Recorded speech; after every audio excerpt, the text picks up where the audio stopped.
साथियों RPF constable की अंतिम शिफ्ट अब बाकी है, यानी कि अब साथियों कुछ शिफ्ट ही बाकी हैं और आपका आरपीएफ कांस्टेबल का एग्जाम पूरी तरीके से कंप्लीट हो जाएगा।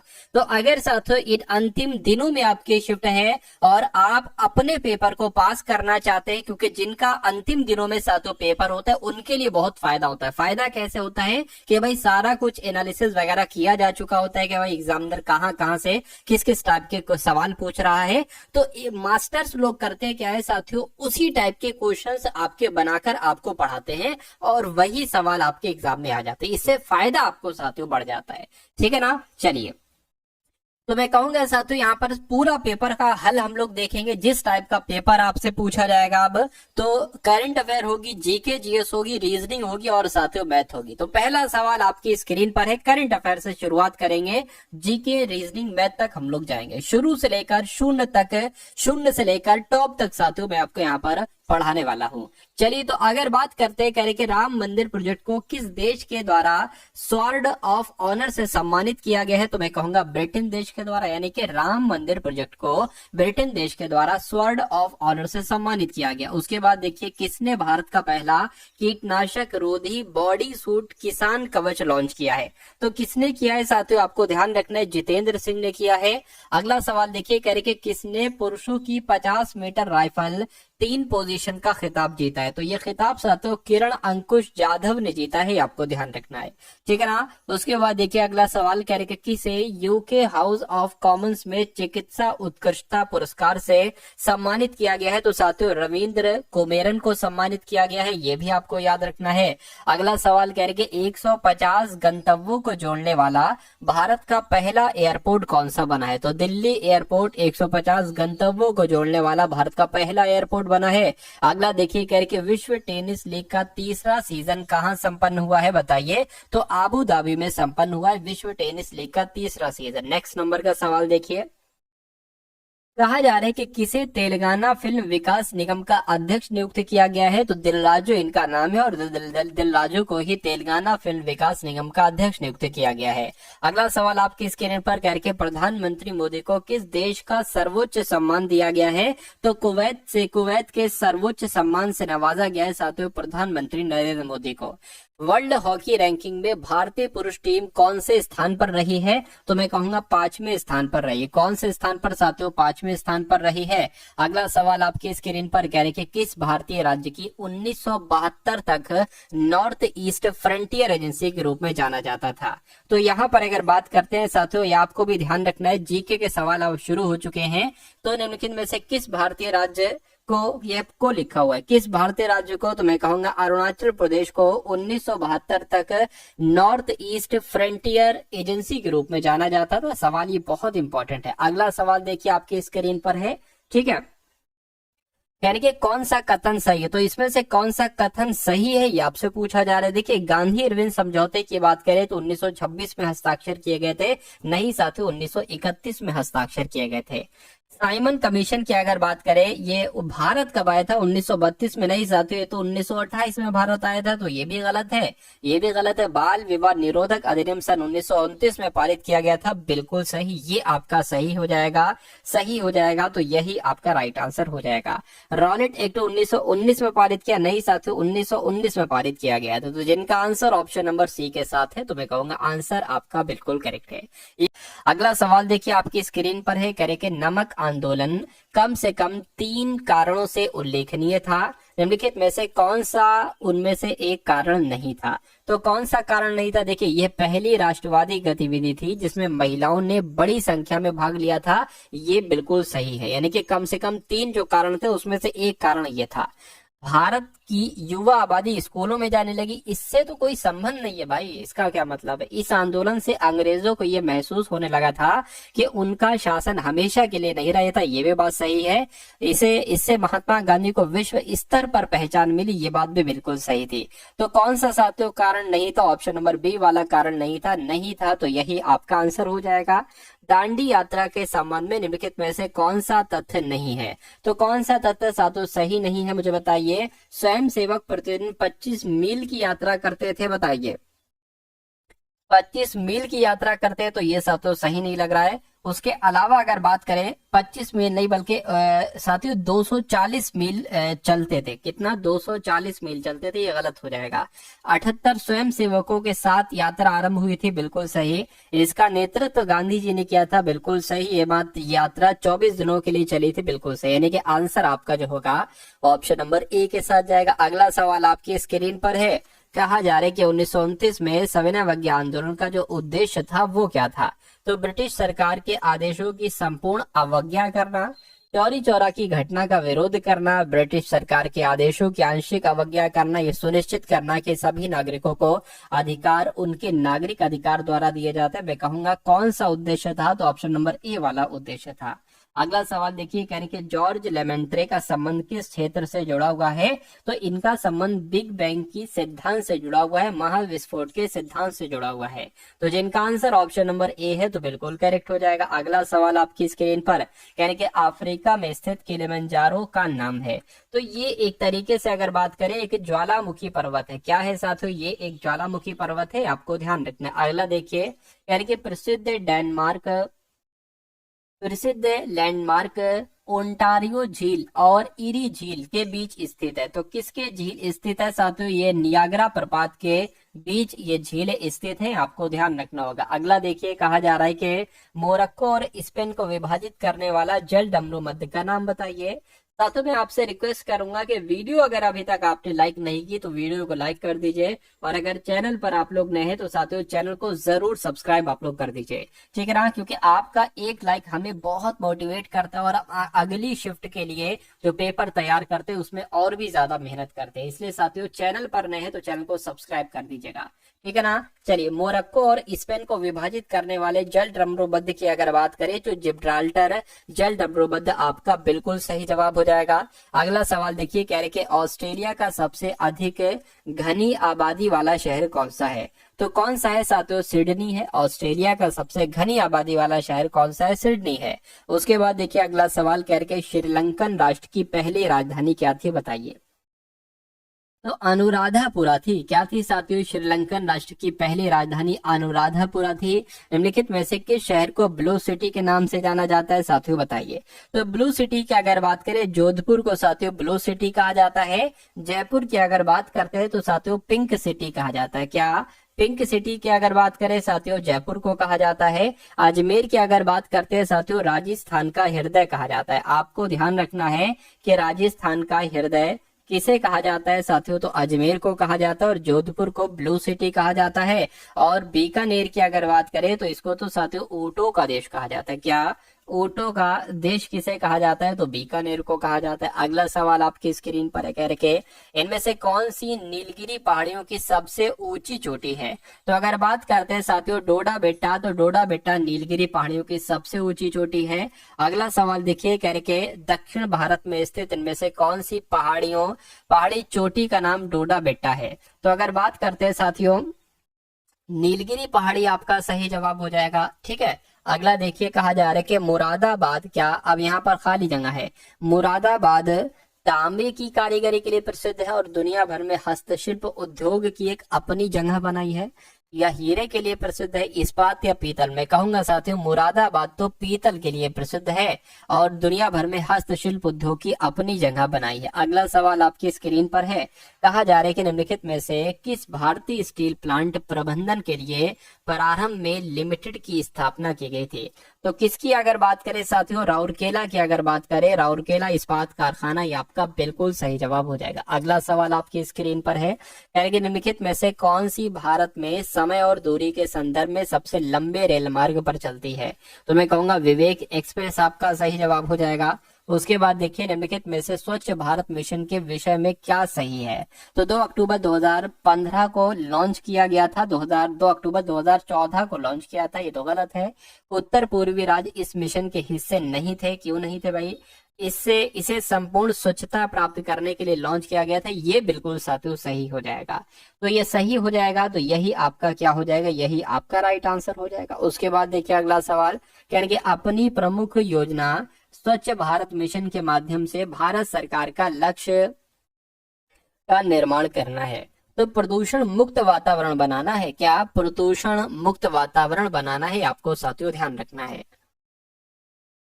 अब उसके बाद अगर यहाँ पर साथियों हम लोग बात करें तो रीजनिंग के सवाल शुरू हो चुके हैं। तो देख लीजिए साथियों, रीजनिंग के इस टाइप के सवाल आपके एग्जाम में पूछे जा रहे हैं। चलिए भाई, डब्लू टी का भाई है, तो जैसा जैसा जो जो कहा जा रहा है ना वो साथियों आप करते जाइए। तो डब्लू जो है ना, डब्लू ये टी का भाई है, टी ये हो गया, डब्लू भाई हो गया, भाई हो गया तो भाई के लिए प्लस, और बहन होती तो उसके लिए माइनस लगा देते हैं। यानी कि जिसकी केवल एक बहन एन है। अब किसकी केवल एक बहन एन है साथियों, तो मैं कहूंगा साथियों बाद वाले के लिए कहा जा रहा है टी, टी की केवल एक बहन एन है तो माइनस लगा देंगे हम। इतनी बात समझ में, इतनी बात क्लियर है? अगर क्लियर है तो बहुत अच्छी बात है। यानी कि इन डब्लू की बेटी से क्या संबंधित होगा, देखिए फिर से एक बार देखिए जरा। टी का भाई डब्लू हो जाएगा, टी का भाई डब्लू हो जाएगा जिसकी केवल एक बहन एन है, जिसकी केवल एक बहन एन है, ठीक है, जिसकी केवल एक बहन एन है। कह रहे कि एन का डब्लू की बेटी से क्या संबंध। अच्छा, डब्लू की बेटी, डब्लू की बेटी मान लीजिए कोई होगी, डब्लू की बेटी हो गई, ठीक है। एन का डब्लू की बेटी से क्या संबंध है, तो डब्लू की बेटी क्या कहेगी एन को, ये क्या कहेगी भाई साहब बताइए। ये पिताजी हो गए। अरे भाई पिताजी के, ठीक है ना, पिताजी की बहन को क्या कहा जाता है, बुआ कहा जाता है। तो बुआ कौन से ऑप्शन में है, ऑप्शन नंबर बी वाले में है भाई। बहुत बढ़िया, वेरी गुड क्लास। अब अगला सवाल देखिए साथियों, कथन यहाँ पर आपको दिए गए हैं। कथन कहाँ पर है भाई साहब, कथन आपके ये है और तर्क आपका ये है। पहला तर्क ये है और दूसरा तर्क ये है।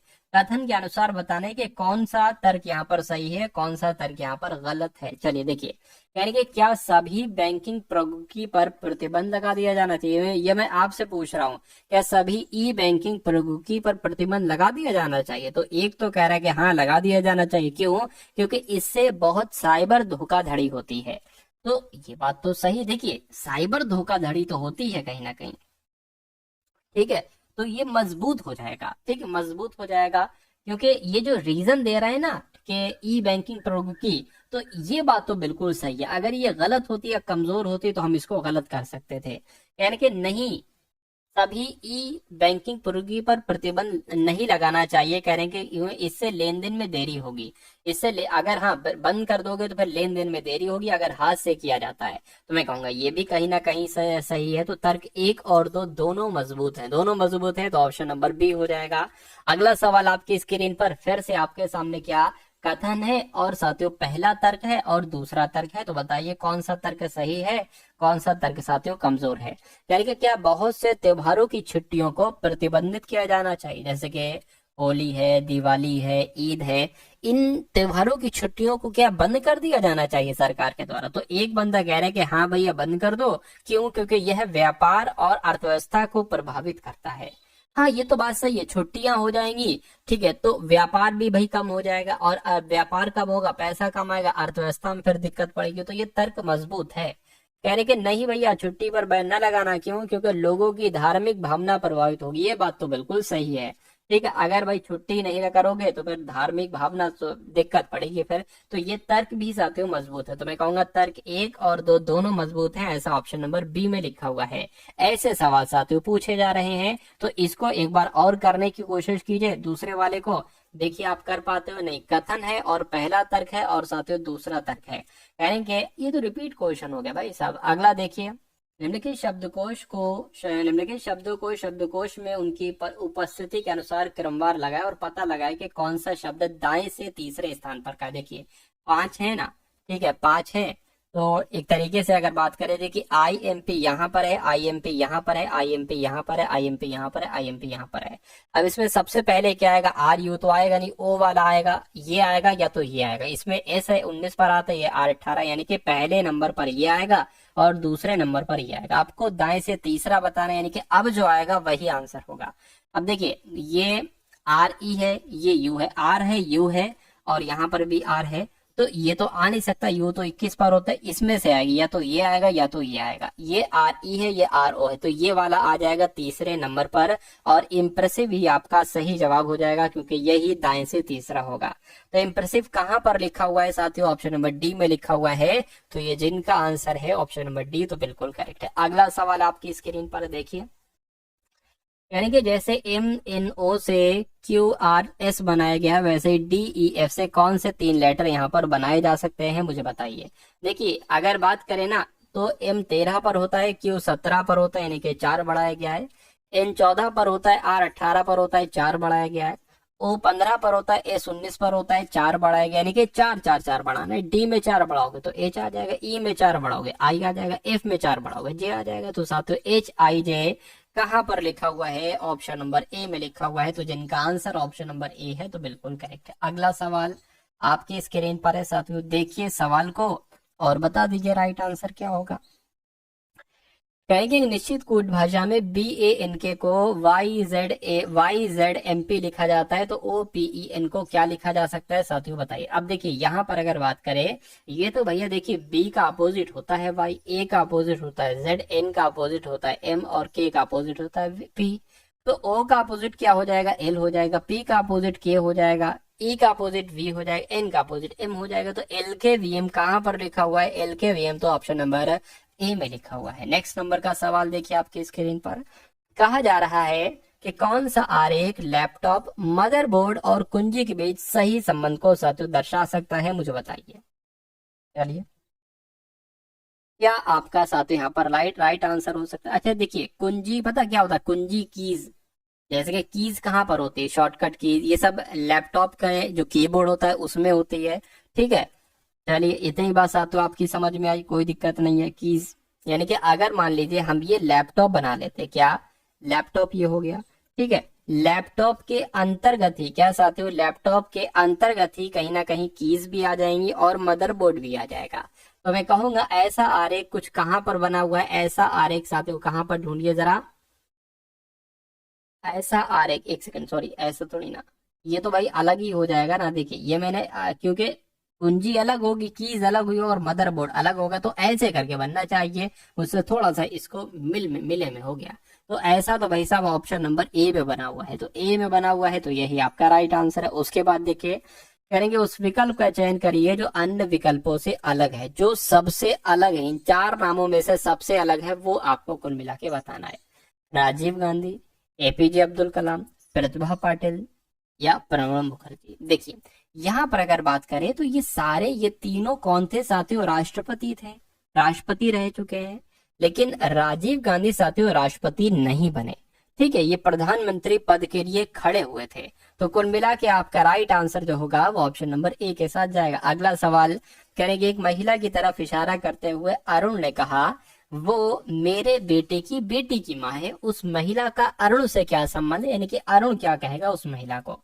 अब यहाँ पर देखिए कहने के अरुण अरुण क्या कह रहा है, मान लीजिए अरुण ये है, अरुण क्या कह रहा है? अरुण कह रहा है कि वो मेरे बेटे, अब अरुण के बेटे, अरुण का बेटा ये हो गया, अरुण के बेटे की बेटी, अरुण के बेटे की बेटी ये हो गई, बेटे की, ठीक है, बेटी की माँ है, यानी कि बेटी की माँ है, यानी कि इसकी पत्नी होगी, इसकी पत्नी होगी। तो इन इन दोनों के बीच वार्तालाप चल रही है, तो उस महिला का अरुण से क्या संबंध होगा? अरुण क्या कहेगा? तो अरुण अपने बेटे की पत्नी को क्या कहेगा? अरुण अपने बेटे की पत्नी को बहू कहेगा। तो बहू कहाँ पर लिखा हुआ है? ऑप्शन नंबर सी में लिखा हुआ है, तो ये आपका राइट आंसर हो जाएगा। अगला सवाल आपकी स्क्रीन पर है, यानी कि अमित एक कार में 15 किलोमीटर की यात्रा करता है, फिर बाएं मुड़ता है, बताइए। अब देखिए अमित एक कार में 15 किलोमीटर की यात्रा करता है, फिर वो बाएं मुड़ता है और 5 किलोमीटर की यात्रा करता है, फिर बाएं मुड़ता है और 15 किलोमीटर की यात्रा करता है। अब अगर वह पूर्व के सामने है तो वह किस दिशा में होगा जब उसने यात्रा शुरू की थी? कुल मिला के आपको दिशा नहीं बताई गई यहाँ पर, आप किसी भी दिशा चला दो, किसी भी दिशा चला दो। अमित एक कार में 15 किलोमीटर चलता है, 15 किलोमीटर चल गया, यात्रा कर दिया, और फिर वो बाएं मुड़ता है तो बाएं मुड़ गया और 5 किलोमीटर चल गया, और फिर बाएं मुड़ता है और 15 किलोमीटर चलता है, नहीं कि फिर वो यहीं पर आ जाएगा 15 किलोमीटर चलकर। कह रहे अब अगर वह पूर्व के सामने है, ठीक है, अच्छा अच्छा ठीक है, पूर्व पूर्व के ही तो सामने है वो, तो वह किस दिशा में होगा जब उसने यात्रा शुरू की थी? तो जब उसने यहाँ से यात्रा शुरू की थी तो वो साथियों पश्चिम की तरफ था, तो पश्चिम आपका जो होगा वो बिल्कुल सही जवाब हो जाएगा भाई, बहुत बढ़िया, वेरी गुड क्लास। चलिए भाई साहब अगला सवाल आपकी स्क्रीन पर है। इस सवाल की अगर बात करें, करें कि एक निश्चित कूट भाषा में MOSQUITO को 1 to 9 लिखा जाता है, तो डॉटर को साथियों क्या लिखा जाएगा मुझे बताइए। अब यहाँ पर साथियों लॉजिक की बात आ गई, किसकी बात साथियों? लॉजिक की यहाँ पर बात आ गई है कि आखिर ये आप कैसे कर सकते हैं। देखिए यहाँ पर अगर बात करें साथियों, मुझे तो ऐसा लग रहा है कि इसमें नंबर को जो प्लेस वैल्यू ना उसको काउंट किया गया। जैसे कि एम की बात करें 13 पर आता है, और ओ आपका 15 पर आता है, प्लस ये जोड़ना हमें पड़ेगा, एस 19 पर आता है, क्यू 17 पर आता है, और यू 21 पर आता है, और आई आपका 9 पर आता है, टी 20 पर आता है, ओ आपका 15 पर आता है। ऐसा तो नहीं इनको जोड़कर साथियों 129 आया हो। देखिए जरा, पांच और क्या, 5 और 9 कितना हो जाएगा, 14 हो जाएगा। ठीक है, 14, 15, 15 और ये आपका 22 हो जाएगा, 22 और 31 हो जाएगा, 31 और ये 36 हो जाएगा, 36, 36 और 3 39 हो जाएगा, 39 का 9 हाथ से लग जाएगा, एक 3 और एक 4, 5 6 7 8 9 10 11 12। ठीक है, वही साथियों 129 आया। तो मैं कहूंगा इसकी अगर बात करते हैं तो इसमें भी साथियों इसका प्लस ही कराना पड़ेगा। देखिए, टी जो आता है 4 पर आता है, ए 1 पर आता है, कितना हो जाएगा 5, यू 21 पर आता है तो कुल मिला के 26 हो गए, जी 7 पर आता है, एच 8 पर आता है तो ये कितने हो गए 15 हो गए, टी 20 पर आता है और ये 5 पर आता है, यानी कि कितने हो गए 25 हो गए, आर बचा, आर 18 पर आता है, इनको प्लस कर दीजिए तो 5 5 10 और 18 18 ये 24 हो जाएगा। ठीक है, 4 5 6 7 8 यानी कि 84 हो जाएगा। तो कहीं अगर ऑप्शन में 84 है तो 84 आपका इसका सवाल का जवाब हो जाएगा, और बिल्कुल साथियों ऑप्शन नंबर ए में 84 है। तो जिनका भी आंसर ऑप्शन नंबर ए है तो बिल्कुल करेक्ट है। अब उसके बाद साथियों यहाँ पर मैथ के क्वेश्चंस आपके शुरू हो चुके हैं, तो इन सभी साथियों मैथ के सवालों को भी आप लोग देख लीजिए। पहला सवाल मैथ का है, कहा जा रहा है कि प्रत्येक कमीज की लागत 1000 रुपए है। यानी कि कोई कमीज है, एक कमीज कितने रुपए की है, 1000 रुपए की, और उसे 2000 रुपए में बेचता है, यानी कि 1000 रुपए की है, 2000 रुपए में बेचता है, तो साथियों उसका लाभ कितना हुआ, उसका लाभ साथियों 1000 रुपए का हुआ। यानी कि 13 कमीजों के सौदे में उसको कितना लाभ होगा। भाई एक कमीज पर 1000 रुपए बच रहे हैं तो 13 कमीजों में 13,000 रुपए बचेंगे, तो ये तो लाभ हो गया। इसको प्रतिशत में बदलने को कह रहे हैं 13,000 को, इसलिए 100 से गुणा कराइए और नीचे क्या आ जाएगा, नीचे 13 कमीजें कितने की होंगी साथियों, एक कमीज जब साथियों 1000 की है तो 13 कमीजें 13,000 रुपए की होंगी। तो कितने का प्रॉफिट निकलेगा साथियों, 100% का प्रॉफिट निकलेगा। 100% कहां पर लिखा हुआ है, ऑप्शन नंबर सी में लिखा हुआ है। अगला सवाल देखिए आपके स्क्रीन पर है।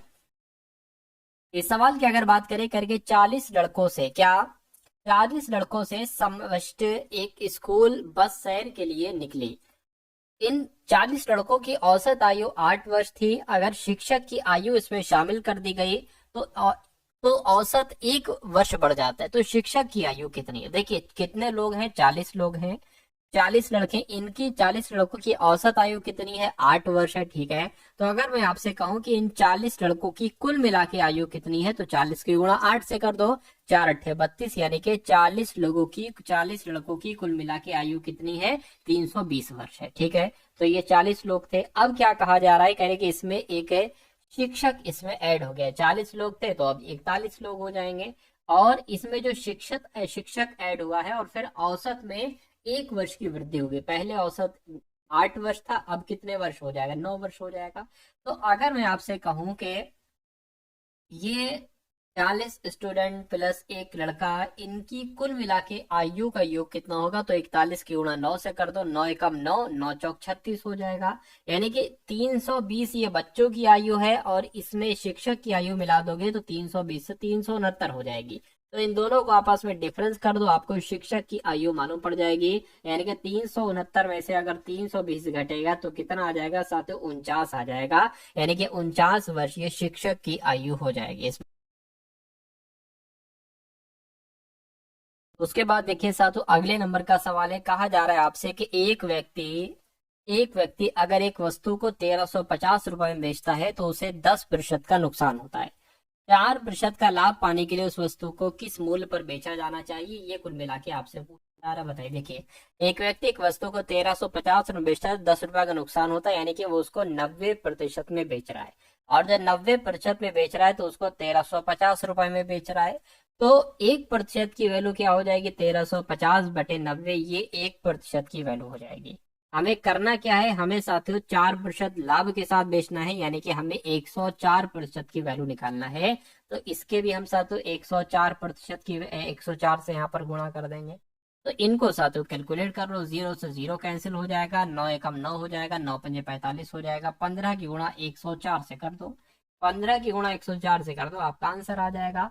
5 चौक आपका 20 हो जाएगा, 5 एकम 5 हो जाएगा, 104 यहाँ पर आ जाएगा, 065 और 1 यानी कि 1560 हो जाएगा। तो 1560 कहाँ पर लिखा हुआ है? ऑप्शन नंबर सी में लिखा हुआ है। यानी कि अगर एक व्यक्ति एक वस्तु को 1350 रुपए में बेचता है और उसे 10% का नुकसान होता है, लेकिन वो चाह रहा है कि हमें इसमें 4% का फायदा हो जाए, तो उसको 1560 रुपए में वो वस्तु बेचना होगी। उसके बाद देखिए अगला सवाल आपकी स्क्रीन पर है। ये अंतिम सवाल है साथियों आज का। क्या कहा जा रहा है? कह रहे कि 31 मैचों में धोनी का औसत 31 रन है। अपने औसत 2 रनों की वृद्धि के लिए उसे अगले मैच में कितने रन बनाने होंगे? देखिए 31 मैचों की बात चल रही है, 31 मैचों में धोनी का औसत जो है ना वो 31 है। अगर मैं आपसे पूछूं कि 31 मैचों में धोनी ने कुल कितने रन बनाए, तो 31 की गुणा आपको 31 से कराना पड़ेगी।